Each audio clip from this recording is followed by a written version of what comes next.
ముందునే మాట్లాడేస్తాండే, అది మాట్లాడాక మళ్ళీ ఎవరు మనల్ని పట్టించుకోరు.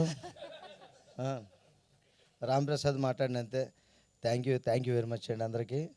కొద్దిగా అటు తిరగండి సార్, టెన్షన్ దగ్గరికి రండి, అది ధైర్యంగా ఉంటుంది నాకు. వెరీ హ్యాపీ అండి, చాలా బాగుంది. అన్న రాస్తారు నాన్న ఒకసారి ఈ నాయిష్ చూడవా ఎంత ఉందో.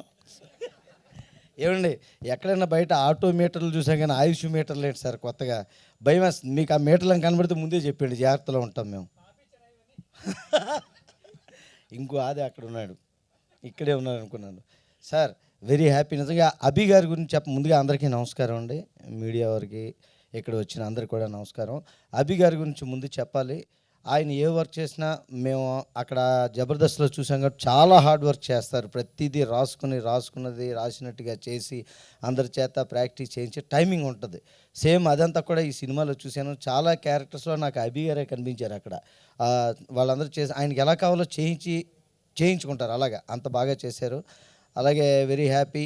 ఈ 7th ఆహాలో ఇంకో ఆహా చిరంజీవ, అంతే. నిజంగా చాలా బాగుంది. ఎంటైర్ టీమ్కి కంగ్రాచులేషన్స్. మంచి పేరు రావాలి అందరికీ. మా అభి గారు మళ్ళీ బోల్డ్ అండ్ ప్రాజెక్ట్స్ చేయాలి, మా అందరికీ అవకాశం ఇవ్వాలని కోరుకుంటున్నాను. అందరికీ నమస్కారం తెలియజేసుకుంటూ ఒకసారి కంగ్రాట్స్ అండి. Thank you so much Raghav గారు. Sorry for the interruption. Gaddam Ravi గారిని కూడా స్టేజ్ మీదకి